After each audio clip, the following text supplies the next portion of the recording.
Hello friends, स्वागत है आपका मेरे इस चैनल पे। तो आज बात करेंगे प्रॉपर्टी एक्ट के सेक्शन 81 और 82 के बारे में। ठीक है, कई लोगों को कमेंट्स आ रहा था कि इस पे वीडियो बनाना है। ठीक है, तो आज मैं ये लेके आया हूँ मार्शलिंग के बारे में। मार्शलिंग होता क्या है, ठीक है ना। और कंट्रीब्यूशन यानी कि 82 में लिखा हुआ है अविदाय करने के बारे में। तो ये दोनों डॉक्ट्रिन्स होते क्या है, मार्शलिंग का, ठीक है, और दूसरा आता है कंट्रीब्यूशन का। तो जब प्रॉपर्टी मॉर्गेज की जाती है ना, तो उसके संबंध में यहाँ पे बात की गई है।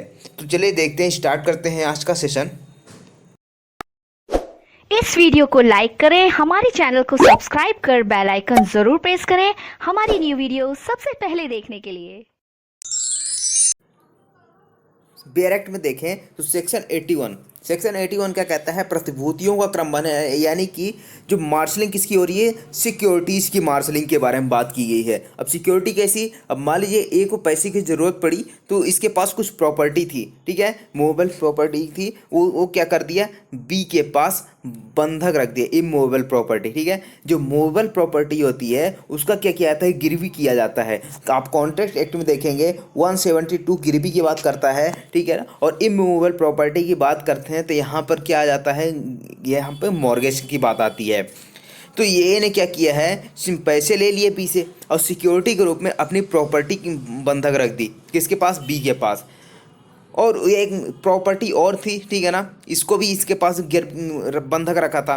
और यहाँ पर बाद में क्या करता है, कुछ और पैसे की ज़रूरत पड़ती है तो एक सी नाम का व्यक्ति है, उससे पैसा लेता है और यही प्रॉपर्टी फिर से क्या करता है, बंधक रख देता है। तो उसी के बारे में यहाँ पे बात की गई है, ठीक है ना, प्रतिभूतियों का क्रम बंधन के बारे में। अब इसको पहले एग्जाम्पल से समझते हैं, उसके बाद डायरेक्ट में समझेंगे तो आसानी से समझ में आ जाएगा आपको।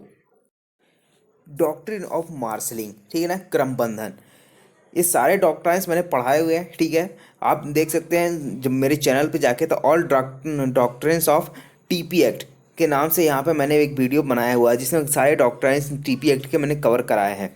ठीक है, उसमें से एक है डॉक्ट्रिन ऑफ मार्शलिंग।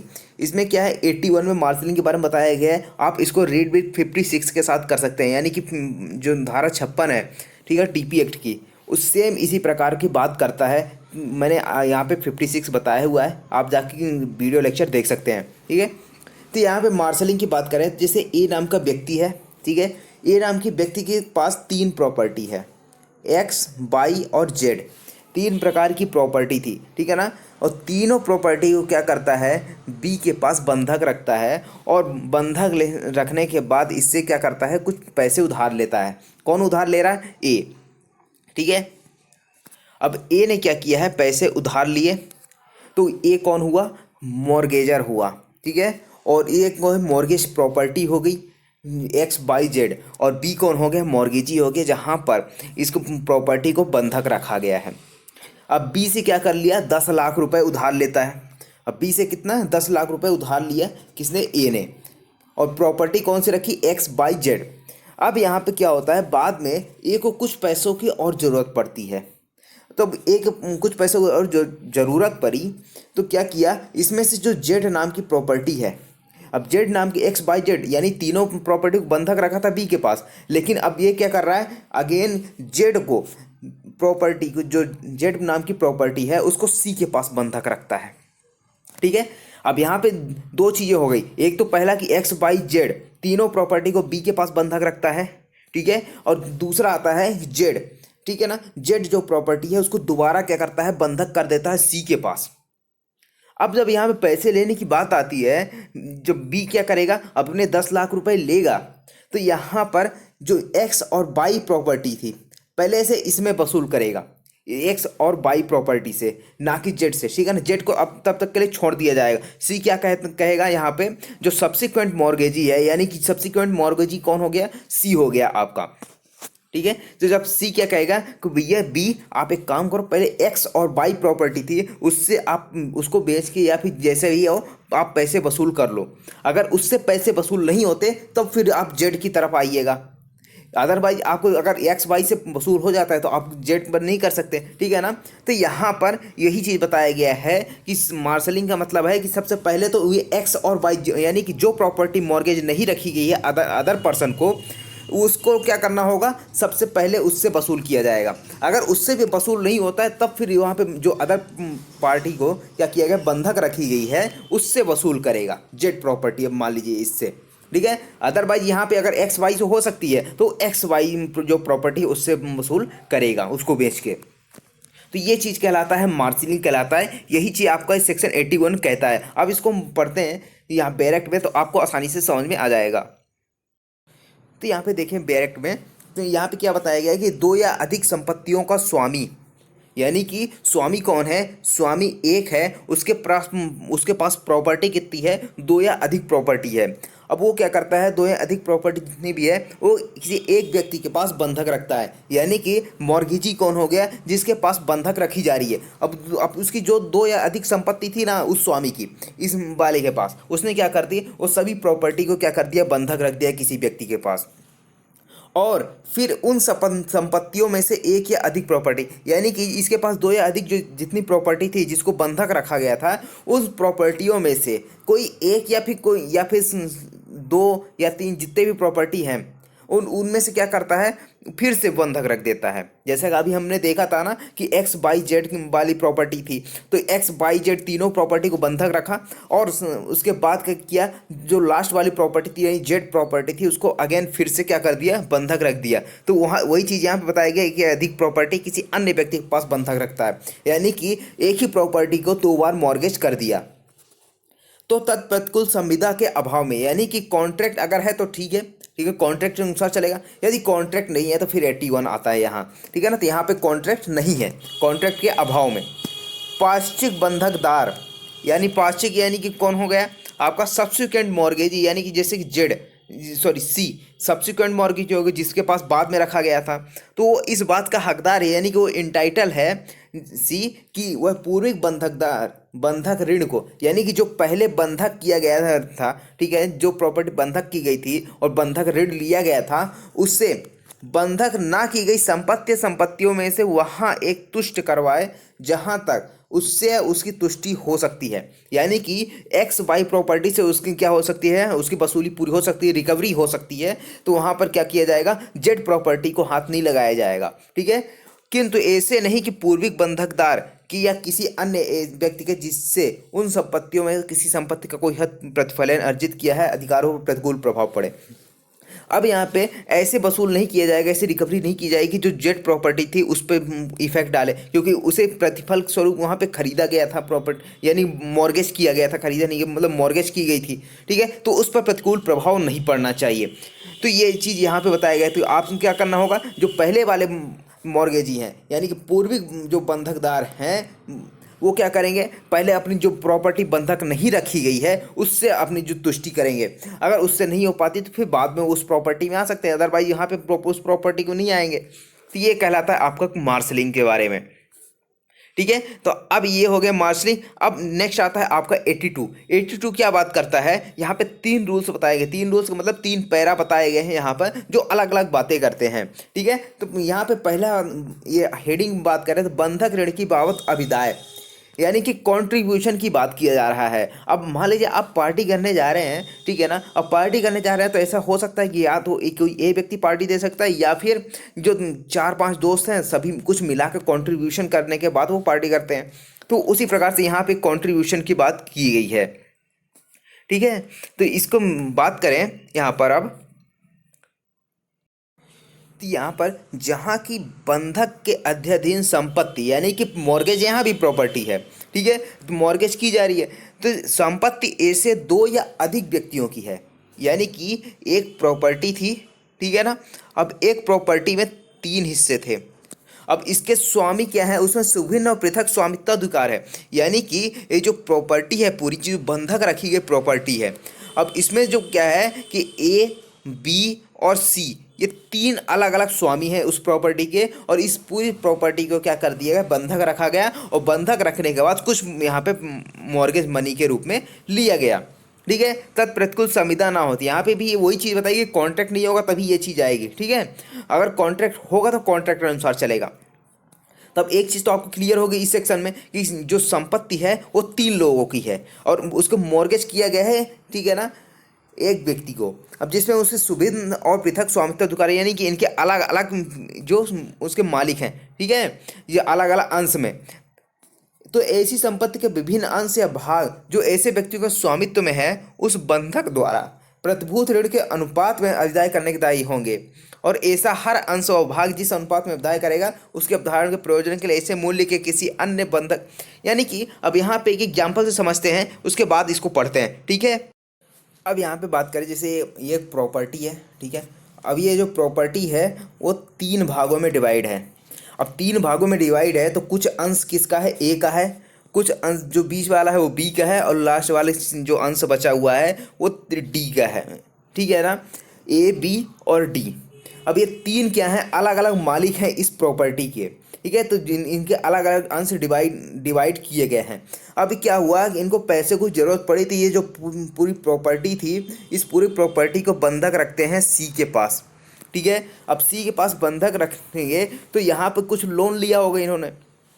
अब मान लीजिए इन्होंने लोन लिया 9 लाख रुपए का, ठीक है। और इस जो प्रॉपर्टी है पूरी, इस पूरे प्रॉपर्टी में इनका हिस्सा कितना है, ए का हिस्सा मान लीजिए जो ये वाला पहला वाला हिस्सा है वो उसकी कीमत है 40 लाख रुपए। बी का जो हिस्सा है उसकी कीमत है कितनी, 30 लाख रुपए। और जो डी का हिस्सा था उसकी कीमत कितनी है, 20 लाख रुपए, ठीक है ना। तो 40, 30 और 20 ये 3 हिस्से हैं इस घर के, और जिसके स्वामी अलग अलग हैं, ए बी और डी, और तीनों की कीमत अलग अलग है, 40, 30 और 20 लाख रुपए, ठीक है। और इनसे क्या किया गया है, लोन लिया गया है, मान लीजिए 9 लाख रुपए का, ठीक है, छोटा सा एग्जाम्पल है, 9 लाख रुपए का लोन लिया सी से। अब जब ये पैसे चुकाने की बारी आएगी ना तो ये क्या करेगा, इस सारे पैसे यहाँ से ले सकता है। तो या मान लीजिए ए ने इसकी जो 9 लाख रुपए थी उसको चुका दिया, ठीक है। और चुकाना तो चाहिए इस अनुपात में, यानी कि रेशियो में होना चाहिए। जो 9 लाख का है तो तीनों के रेशियो में बढ़ जाएगा, जिससे प्रॉपर्टी कितने की, 40 लाख की है या 30 लाख की या 20 लाख की, तो 4, 3, 2 के रेशियो में ये पूरा 9 लाख रुपए डिवाइड होगा। और उसी के हिसाब से यहाँ पे क्या किया जाएगा, ए का जितना हिस्सा आएगा उसको यहाँ पे दिया जाएगा, ठीक है ना। बी के द्वारा जितना हिस्सा होगा वो बी के द्वारा इसमें लोन दिया जाएगा, चुकाया जाएगा 9 लाख में से। उसी प्रकार से डी का जितना हिस्सा होगा उस रेशियो के अनुसार इसको चुकाया जाएगा, ठीक है ना। अब यहाँ पे क्या हुआ, मान लीजिए जो सी नाम की, ये लास्ट वाले डी नाम की जो प्रॉपर्टी थी, डी की प्रॉपर्टी थी वो 20 लाख रुपए की थी, लेकिन जिस दिन ये बंधक रखी गई प्रॉपर्टी उससे पहले ही इसने क्या किया था, किसी अन्य को बंधक रखी हुई थी इस प्रॉपर्टी को, ठीक है ना।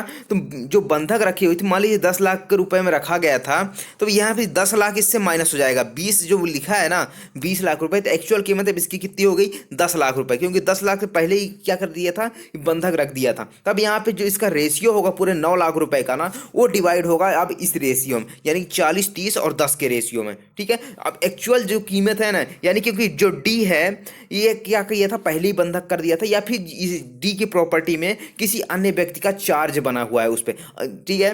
तो यहाँ पे चार्ज की बात करें, भार, ठीक है ना, जो सेक्शन 100 में बताया गया है, तो उसके अकॉर्डिंग यहाँ पे चार्ज है।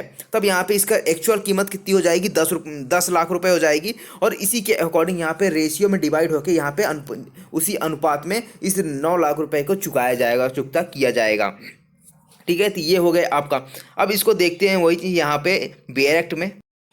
तो यहाँ की बंधक के अधीन संपत्ति ऐसे 2 या अधिक व्यक्तियों की है, ठीक है ना। जो प्रॉपर्टी है किसकी है, 2 या अधिक व्यक्तियों की है, और उसमें सुभिन्न पृथक स्वामित्व अधिकार है, यानी कि उनका अलग अलग मालिकाना हक है उस पर, ठीक है, स्वामित्व ना हो। तब यहाँ संपत्ति के विभिन्न अंश या भाग जो ऐसे व्यक्तियों के स्वामित्व में है, यानी कि जो जितना अंश जिस व्यक्ति के भाग में, जिस व्यक्ति के स्वामित्व में है, उस बंधक द्वारा प्रतिभूत ऋण के लिए अनुपात में अदाय करने के दायी होंगे, यानी कि जिस अंश में उनका जो प्रॉपर्टी है, ठीक है ना, और उसी अंश के अकॉर्डिंग उसी रेशियो में क्या किया जाएगा, वो लोन को चुकता किया जाएगी, जो प्रतिभूत ऋण है उसको चुकाया जाएगा अनुपात में, यानी रेशियो के अकॉर्डिंग चुकाया जाएगा। और ऐसा हर अंश या भाग जिस अनुपात के अभिदाय करेगा, जिस अनुपात में अभिदाय करेगा, उसके अवधारण के प्रयोजन के लिए उसका मूल्य ऐसे किसी अन्य बंधक या भार की रकम को, यानी कि जैसा अभी बताया ना, जो उसकी एक्चुअल प्राइस कितनी होगी बंधक की तारीख पर, यानी कि पहले ही बंधक रख दिया, या फिर उसको उस पर प्रॉपर्टी पर कोई चार्ज है किसी व्यक्ति के अंश में, ठीक है ना, तो जैसे हमने देखा था एग्जाम्पल, वो डी नाम के व्यक्ति की जो प्रॉपर्टी थी उस पर चार्ज था कितना, 10 लाख रुपए का था। उसकी एक्चुअल प्राइस कितनी हो गई, 10 लाख रुपए हो मानी जाएगी, 20 ना कि 20 लाख रुपए। ठीक है, तो वही चीज़ यहाँ पे बताया गया है कि किसी अन्य बंधक या भार की रकम को उसके अध्ययन या बंधक की तारीख पर रहा हो, काट कर मूल्य समझा जाएगा। काट कर मूल्य समझा जाएगा मतलब क्या होता है कि जो 20 लाख की प्रॉपर्टी थी उसको कितना माना जाएगा, अब 10 लाख रुपए ही माना जाएगा, जो उस तारीख पर उसका था। ये किस तारीख पे, जिस तारीख को बंधक रखी गई थी। ठीक है, तो बंधक के पहले उसने किसी मोर्गे रखा होगा या फिर कोई उस पर चार्ज रहा होगा। चार्ज का मतलब क्या है, अब मान लीजिए उस प्रॉपर्टी से किसी को मेंटेनेंस जाता है, ठीक है, किसी व्यक्ति को मेंटेनेंस जाता है तो उससे क्या है, वो डिपेंड है पूरे ये पूरा चार्ज का मतलब होता है डिपेंडेंसी है, कहा जाती है कि आप उस प्रॉपर्टी पर वह कोई व्यक्ति डिपेंड है, उससे क्या होता है, उसको कुछ मेंटेनेंस जाता है उस व्यक्ति को। ठीक है ना, तो यहाँ पर उस सारी चीज़ काट कर ये मूल्य समझा जाएगा उस तारीख पर जितना था। ठीक है, ये कहलाता है आपका कॉन्ट्रीब्यूशन। ठीक है ना, अनुपात में यहाँ पे क्या करना, उस जो भी रकम थी उस प्रतिभूत ऋण है उसको चुकाने के बारे में रेशियो में चुकाया जाएगा। अब यहाँ पे ये तो बात हो गई 82 के कॉन्ट्रीब्यूशन के पहले पार्ट की। अब दूसरा पैरा कुछ और कहता है। अब यहाँ पे सेकंड पैरा में की बात करें, सेकंड पैरा में कितने हैं, स्वामी एक ही है। ठीक है ना, पहले पैरा में हमने देखा था कि वहाँ पे स्वामी तीनों अलग अलग थे, लेकिन यहाँ पे क्या है, प्रॉपर्टी उसकी दो या दो से अधिक है, लेकिन जो स्वामी है उन सभी प्रॉपर्टी का एक ही है। ठीक है, तो इसको एग्जाम्पल से पहले देखते हैं, उसके बाद इस पैराग्राफ को पढ़ते हैं तो आपको आसानी से समझ में आए। अब यहाँ पर देखिए, ठीक है ना, ए नाम का व्यक्ति है जिसके पास दो प्रॉपर्टी है, P1 और P2। ठीक है, प्रॉपर्टी 1 और प्रॉपर्टी 2। अब ये क्या करता है, इसको पैसे की ज़रूरत पड़ी तो ये क्या करता है, ये दोनों की कीमत कितनी है, दोनों प्रॉपर्टी की कीमत है 10,000 रुपये। ठीक है, 10,000 P1 की और 10,000 P2 की। अब ये क्या करता है, P1 जो प्रॉपर्टी थी इसको रख देता है B के पास गिरवी, वो बंधक रख देता है, और इससे कितना 4,000 रुपये उधार ले लेता है। अब उसके बाद कुछ और पैसों को इसको ज़रूरत पड़ी तो क्या करता है, कुछ ज़्यादा पैसे की ज़रूरत पड़ी तो ये दोनों प्रॉपर्टी कितने हो गई, 20,000 रुपये की प्रॉपर्टी हो गई। अब दोनों प्रॉपर्टी के एवज में क्या करता है, 8,000 रुपये उधार लेता है डी से। ठीक है, तो यहाँ पे दोनों चीज़ें हो गई। पहली तो कि एक प्रॉपर्टी रखता है पहले, ठीक है ना, उसके बाद सब्सिक्वेंट क्या करता है, दोनों प्रॉपर्टी किसके पास, डी के पास बंधक रख देता है और इससे 8,000 रुपये उधार ले लेता है 20,000 की प्रॉपर्टी के एवज में। ठीक है, अब जब पैसे चुकाने की बारी आई तो इसने क्या किया कि ये जो बी नाम की प्रॉपर्टी है, अब इसको क्या कर दिया, के को बेच दिया। ठीक है, 10,000 रुपये में। और यहाँ पर जो डी नाम की प्रॉपर्टी थी इसको बेच दिया किसको, एल को।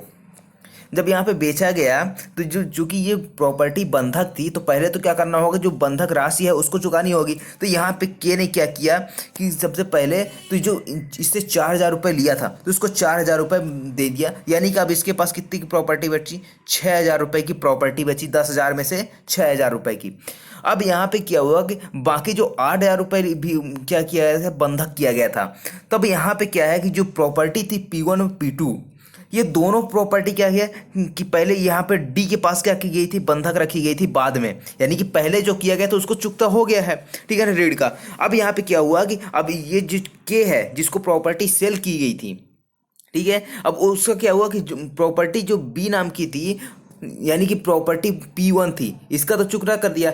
और बाद में क्या हुआ कि जो P1 और P2 दोनों रखी गई थी बंधक, तब यहाँ पे जो के है अब उसको तो 2 बार का लॉस हुआ ना, कि 2 बार क्या करना होगा, बंधक की राशि चुकानी पड़ेगी। तब यहाँ पे क्या होगा कि जो एल नाम का व्यक्ति है जिसको सेल की गई थी डी नाम की प्रॉपर्टी, ठीक है, तो यहाँ पे क्या किया जाएगा, कंट्रीब्यूशन किया जाएगा, के और एल का कंट्रीब्यूशन रहेगा। तब एल के पास कितनी की प्रॉपर्टी है, 10,000 रुपये की, और के के पास कितनी की बची थी पहले चुकाने के बाद, तो 6,000 की। ठीक है, तब 6,000 और 10,000 का रेशियो निकाला जाएगा। तो 6,000 और 10,000 का रेशियो कितना हो जाएगा, 3:5 हो जाएगा। ठीक है, तो 3:5 के एवज में ये 8,000 रुपये चुकाया जाएगा। तो कितना हो गया, तो जो के है इसका कितना बचेगा, 3,000, यानी कि 3,000 रुपये चुकाएगा। और बाकी जो एल है वो कितना चुकाएगा, 5,000 रुपये, यानी 5 और 3 8,000 रुपये इसको चुकाया जाएगा।